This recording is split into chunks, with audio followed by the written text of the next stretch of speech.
All right, we're here on Kelly's farm, and Kelly has, we're trying to get the right picture here, rescued Toby, and she's going to tell us a little bit about her story. This is a horse that had severe lymphedema in in all legs, I should say, and now through her commitment and her dedication, he looks absolutely fabulous. So we're going to talk to, give us a little. Toby, you want to turn around for the camera? I guess not. There he goes. There he is. Hey there. Hey, handsome. I had seen him for years, just from a distance, driving by it on my way to work, and just loved him. And I was in love with him for years. So this, I don't know why. I never go on Craigslist and look for horses, but I did for some reason this time, and he was listed for sale. And I answered the ad, and I called the guy, and it took a month or so for him to answer me, and I finally got over there and found Toby in horrible conditions, with his herd, living in like 2 feet of manure, very neglected looking. I obviously knew something was wrong, but I didn't at that time know what, because I saw black all over his legs, but I wasn't sure what it was. And then I realized it was dried blood. And he was scratching his back legs down the side of the barn, self-mutilating himself. And then I could see the fresh blood, and he was also scratching his front legs with his teeth, and he was also stomping nonstop, which probably was good for him at the time because it was keeping his lymph going. It was like one of those weird, because and there was a joke at the barn. He hadn't been trimmed. They didn't trim him the whole time he was there, which was like 4 or 5 years. It's a little sketchy, but they joked that Toby self-trimmed his own feet by stomping. So that was like, I was just like, so anyway, I brought Toby, or I did my best to get a vet out there to find out what was going on, but I couldn't. So I ended up purchasing Toby from this man. I just wasn't sure what I was getting into, so. But I did. The owner did tell me that he had a parasite on his legs, so that was the first thought of mites that when I started researching horses with feathers, and because I didn't know anything about like horses, but they get the coreoptic mites. So yeah, the coreoptic mite thing scared me to begin with, because I thought that was his major problem. So I coated my barn with diatomaceous earth and cedar oil and whatever else, and I got Toby over here, purchased him from this guy, and he was very, like I said, he didn't want to be touched. He was very distrustful. The man had to corner him, had to chase him around the pasture and corner him in a stall. And so when he first got here, I tried not to force anything on him. I tried to, as you see, I'm feeding him, do the clicker training, and let him choose to be with me and let me. And so we started slow. So I didn't really touch his legs for the first week, and I didn't really know what was going on, And then I started oiling his legs. With the help of my family. Like, one person would stand there with treats, because my hands were coated in oil the whole time. He would rapid fire, actually I'm not clicking them like as much as I should, but so that's the first time I felt what was going on, and I felt the nodules and all the crustiness, and I just knew something more was going on than just the mites. So that's when I first started researching the equine lymphedema, and was horrified. I think I just burst into tears because I just felt like there wasn't much hope after I saw the pictures. What I was feeling and what I was reading. So I was waiting the first week to get him just used to me because I knew I couldn't really handle him. And I didn't want to, a vet couldn't come and be here because Toby wouldn't let anyone touch him, So, his first diagnosis was lymphangitis. He didn't call it lymphedema. And I thought, oh, okay, is that the same thing? Is it different? I don't know. I told him I asked him what he would recommend. He told me the route most people go is the prednisone and antibiotics. And from everything I read, I didn't want to go that route because it seemed like a dead end. It seemed like most people, their systems crashed. So he was very nice in supporting me in my wish to use natural methods and what I was doing to treat first the mites. The mites was the first fire I had to put out. So I used sesame oil and neem oil, and I hit them pretty hard. It was maybe too hard. Because I just wanted to get rid of them from everything I read, and it was 50-50 at first, and I think his legs. It was pretty bad. The skin all came off, and it was just like giant, like potato chips of skin, just because it was so built up. All his skin was so thick, and all the hair pretty much came off. And we ended up doing some blood tests, and he was anemic, and he was also infested with strongyles.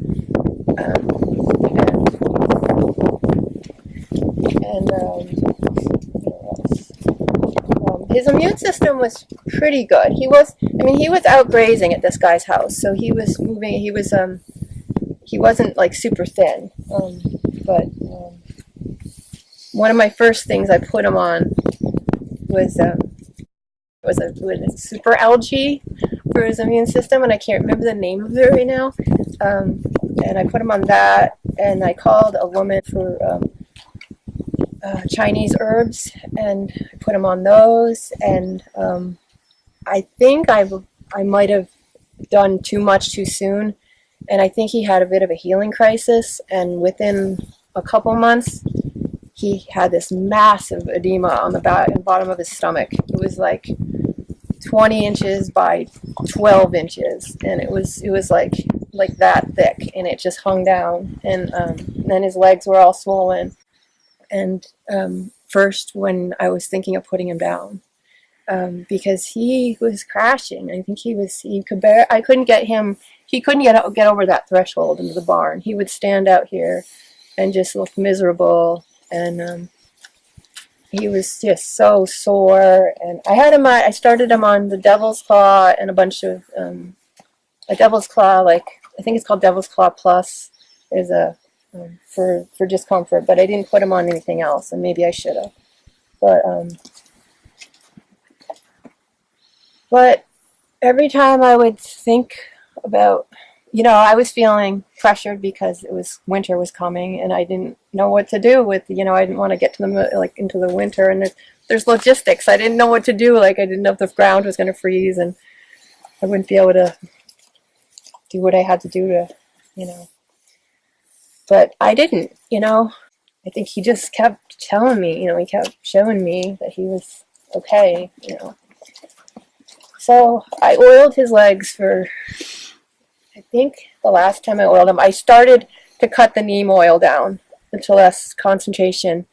And he seemed like I didn't notice him itching as much and stomping as much.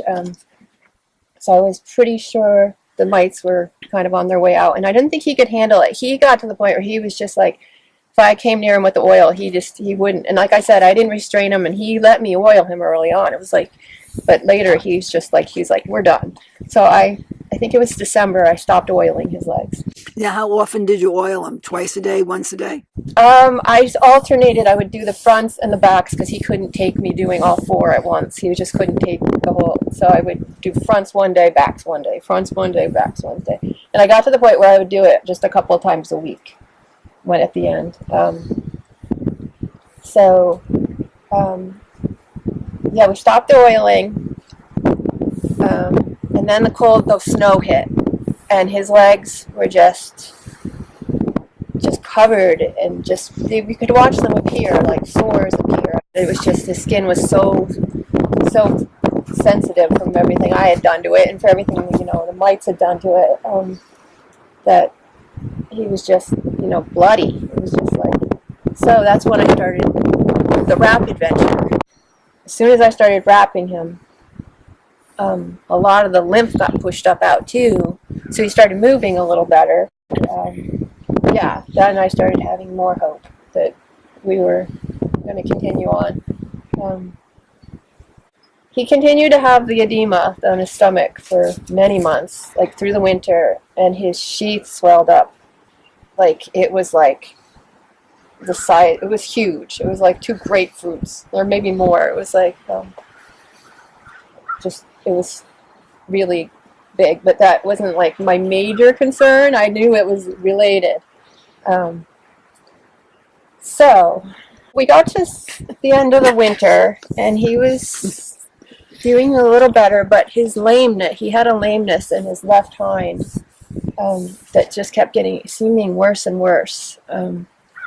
And by spring, I was excited to get him moving because I knew that to get the moving was good for the lymph, but the more I took him out for walks, the lamer he got. I thought he could work through it, but the lamer he got. And that's when I brought in another vet.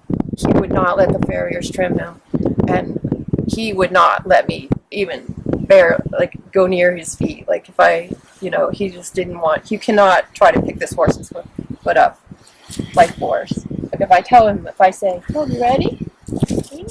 So ready? But Isn't that great? He'll do it. Like if I ask him, but I can't at all put any force on it. And especially his hinds, he could not support himself, and he still has trouble, especially this. Good boy. Okay, we should show him. Okay, this hind. He doesn't have very good control over it. Good boy. Good boy. It will shake. He's actually caught me in the face a few times just because of the spasms. But I have to trim him without a hoof stand. And you can see his feet are okay. Yeah. Good boy. That's about it. I get little windows. Hey, listen, you got what you got. This is a major miracle. Yeah, I wasn't sure if his lameness was coming from his feet too. He had terrible thrush. He has white line. So, yeah. The whole puzzle, I know their bodies are a whole. It's like, so slowly I've gotten these hooves, to look like they can support him. Big thing that I found, when I have him on an herb called Boswellia, and when I upped his dose, it's really been studied a lot for people that have osteoarthritis, and I was told by the vets that he probably has osteoarthritis. He clicks like crazy, and pops and clicks when he moves. But when I upped his dose on the Boswellia, he just started moving so much freer, and he used to have a little tumor on his butt. As soon as I upped his dose, it went away. And this crusty thing on the back of his, on the inside of his thigh went away. And so I don't know, I don't pretend to be an herbalist. I've done a lot of research on But herbs are amazing. We get food from the fruit and the medicine from the vines and the leaves. So there's a lot to it. I think it's done amazing things for him. Why? Everybody's going to want to know why you did this? How could I not? I don't know. because because I love him. Well, let me ask you this. Has it been worth the journey? Well, yeah, it's I can't deny that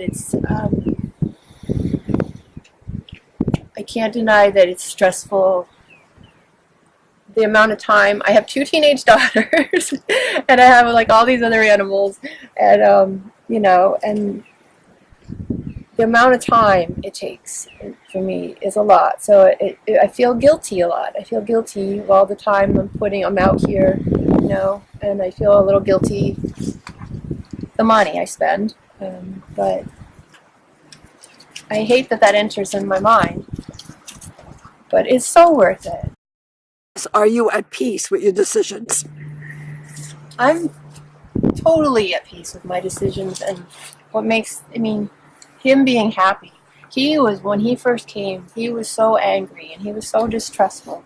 And just to see him be okay with you guys here, you know, this is just amazing. It's just like, you guys.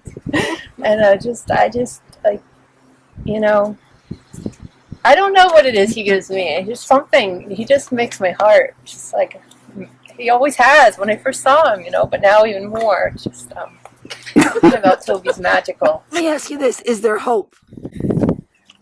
Oh well, now I see that there is. I mean, I honestly didn't. The internet is awesome for finding so much information, but I scared myself so bad by what I saw on there that I was ready to give up almost before I started when I first, you know, and then so now I see there's hope. I felt so lost, and it's been trial and error. There's been some things that haven't worked, and I've tried some products, you know, maybe that didn't work so well. So if I could push people in the right direction, that would be great. This is his story. And the purpose for us to come up here was to see this magnificent job that Kelly has done with Toby. And the whole message is about hope. It's about the commitment. And anybody that tells you it can't be done, defy it. Go for it. Because this is a guy that really was angry, right? Despondent. He didn't trust people. Why should he? We abandoned him. And now he fell in love with a home here. And she's done, I haven't seen this in a long time. He's got some nodules in there, but this horse is totally moving and functional. I mean, you're not going to ride him down the road, but it gives you something that you can't buy.